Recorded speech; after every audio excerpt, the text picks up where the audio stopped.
Welcome to the Prep Pigskin Report podcast. Welcome to PPR podcast number 51. My name is Rudy.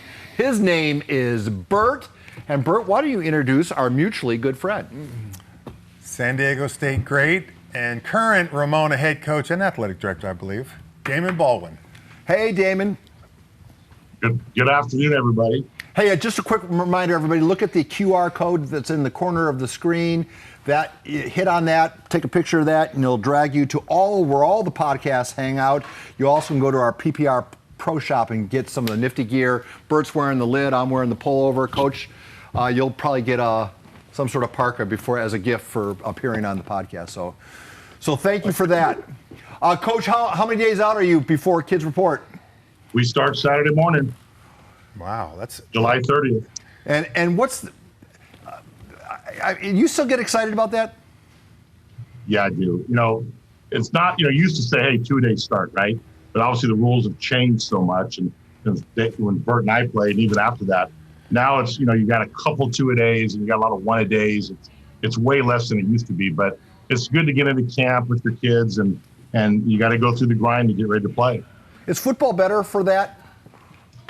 I haven't seen the recent studies. I think in some ways you can say yes, in other ways you can say no. So is it, I guess, like you said, it was so much easier when we played that it was always excitement. Now there's so much paperwork, regulation, rules, transfers. Is it more excitement or anxiety for you right now, or both?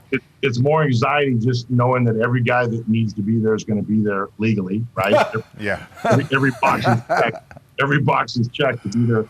And, for his health and our safety. And then it just, we talked about it today. We have a morning summer camp we run and kids just, the tough sports mentally and physically, like wrestling and football, the numbers are a little down now because, I believe that COVID, kids were quarantined, kids were home so much.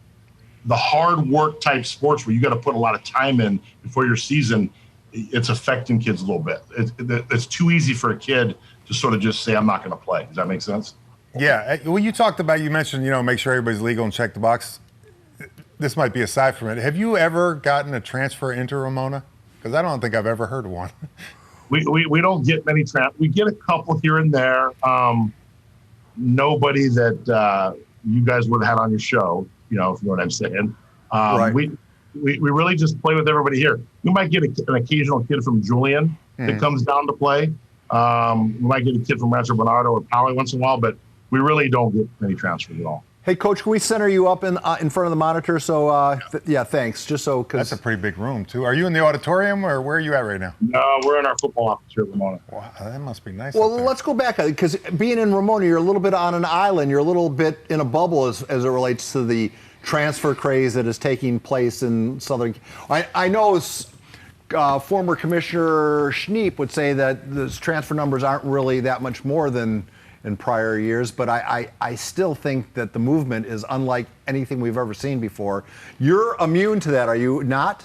Yeah, we don't really deal with it. I'll be really honest. Yeah, I never lose kids. Like I said, we might get somebody that moves into town. A lot of times they haven't even played football. They want to come out for football, and that's sort of the type of transfer we get. Just to follow up on something, because I wrote it down here. You say your numbers are down. Are they down drastically, slightly? No. When I say numbers down, I mean like overall. I think the biggest thing, the statement I'm making is that, in the past, if you had a 50-man roster, you might have had 30 that you were going to play every Friday night, meaning there was a lot of extra guys on the roster that maybe didn't get a chance to play a lot, but they wanted to be on the team. Does that make sense? Mm-hmm. I think that type of kid that maybe isn't playing a lot, it's a lot easier for those kids not to play. I get it.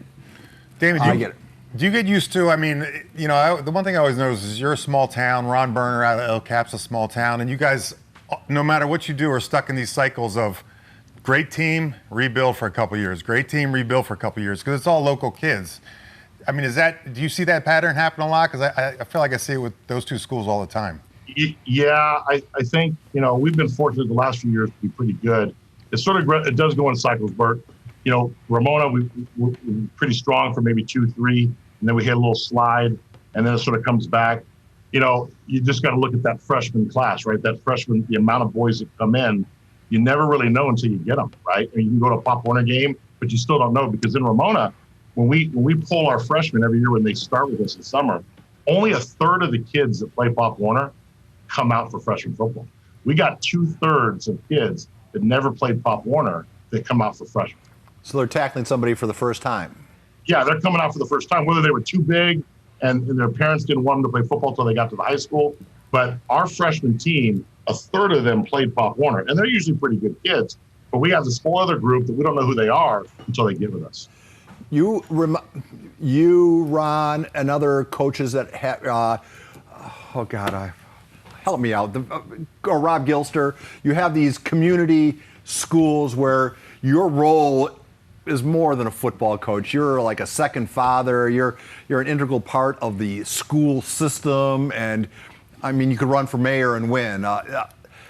That to me has a value that, okay, maybe you don't get the blue chippers like other schools do, but to be part of a community, be part of the very fabric of the community.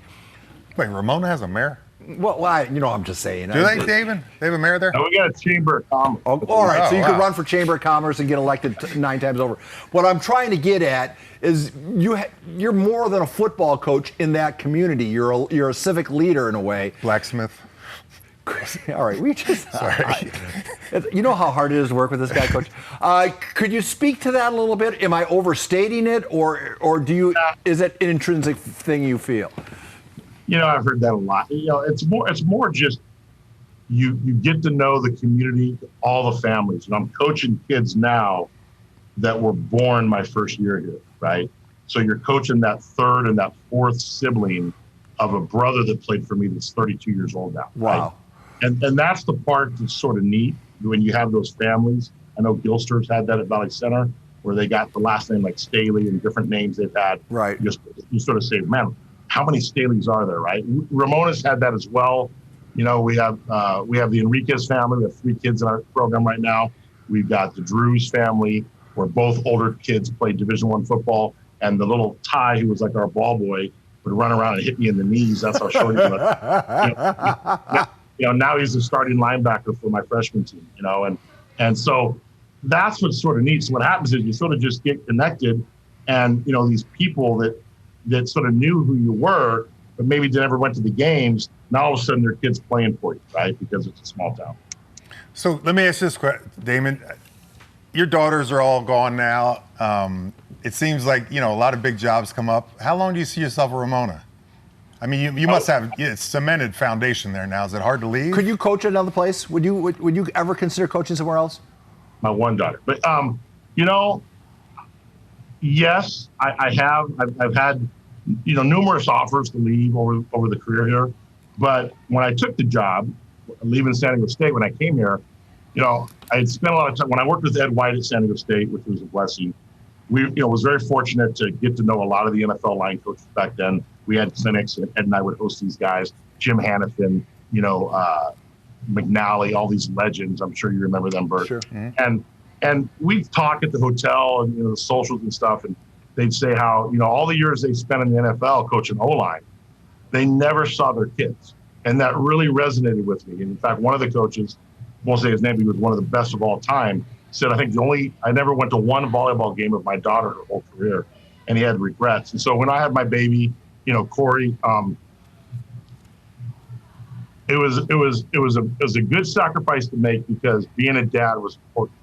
And so it sort of kept me here. Ramona's been good to me. I've had great teams, great coaches, great community, but you've had to sort of say no to other offers that have came. Now that my daughter's getting ready to go to Arizona State, empty nester, we'll see where things go. But what happens is at the high school, you get so many years on a salary scale, it's hard to leave, because other districts don't give you the years of experience that you've already earned, right? So like if I got a job offer, say in Poway, right, district, they may only take 10 years. Well, I've worked for 32. I'm not going to take that kind of pay cut, right? So that sort of locks you into where you are at this level. But obviously the college level, that's just who you know and if the situation's right. There's also private schools. Yeah. Yeah, private schools, like up in LA. I mean, I got a good friend of mine that's head coach at Servite, and they just make whatever they negotiate. Right. Must be nice. Yeah. Sort of like you here. So yeah. I'm gonna switch it up. San Diego State. You got season tickets this year? Just before because I know the conversation is going to go that way. But Coach, let me ask you one more question as it relates to coaching in Ramona. The kids are cut from a different fabric. They're like the Lakeside kids. They're just a little rougher, tumbler, maybe not as big or as talented, but they're just tougher kids. My humble observation doing this show for 24 years. Am I accurate, or do I have that wrong as well? Yeah, no, I think you're right. I think the core guys that have played football here for me over the years, you got to love it because, I can be not the easiest guy to play for sometimes, And so you got to love it. And we have a great off-season program.